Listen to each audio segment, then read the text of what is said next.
دي مش بس وصفة عيش ناجحة مظبوطة، لأ دي عجينة لذيذة وأنيسة وونيسة هتقضي معاكي اليوم. ركزي بقى معانا كده علشان الفيديو ده فيه تفاصيل كتيرة جدا، والقصة كلها مش في المقادير، المقادير بسيطة. ركزي في اللي جاي. عيش الفوكاشيا محتاجين كوبايتين مية من الحنفية، عليهم معلقة كبيرة من السكر ومعلقة كبيرة من الخميرة، وحوالي 3 أو 4 معالق من زيت الزيتون.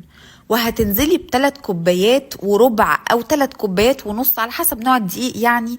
هننزل بيهم كده على طول، ولا محتاجين بقى عجن بإيدينا ولا محتاجين عجانة ولا أي حاجة. بالمعلقة حضرتك هتعجني كده زي ما أنا بعجن بالمعلقة.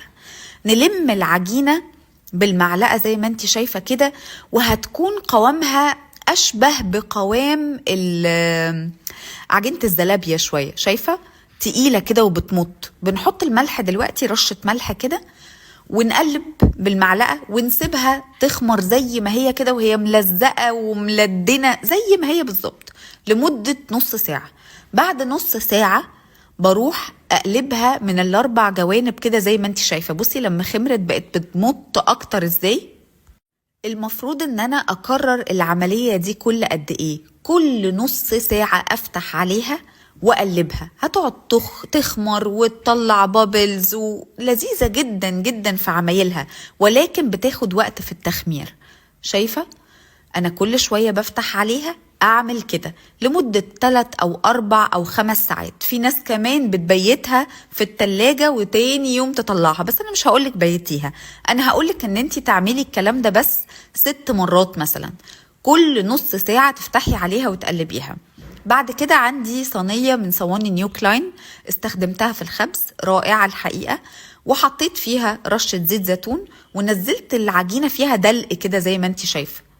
دي كده هتخمر تاني في الصينية لمدة نص ساعة كمان أو ساعة، نسيبها تخمر. هنا بقى أنا كنت بحاول أزغزغها شوية كده. هي لذيذة قوي، العجينة حلوة قوي، وكل ما طلعت بابلز وخمرت وطلعت الفقاعات دي كل ما كانت عجينة ناجحة جدا معاكي. حطيت بقى طماطم مجففة، حطيت زيتون، حطيت انتي حطي اللي يناسبك اللي عندك. دخلتها الفرن على درجة حرارة 190 وسبتها في الفرن لمدة تقريبا 25 دقيقة، من 25 دقيقة ل 30 دقيقة، وبتطلع مش قادرة أقولك بقى على الحلاوة. هكتب لكم في الكومنتات الدقيق انواعه ايه، تبديل حاجه بحاجه. ركزوا كده مع الكومنتس، وهكتب لكم كل التفاصيل والمقادير في الكومنتس، واي سؤال عايزين تسالوه هجاوب عليكم على طول. ده بقى كان احلى ساندوتش عملته، لان العيش ده خطير يا جماعه.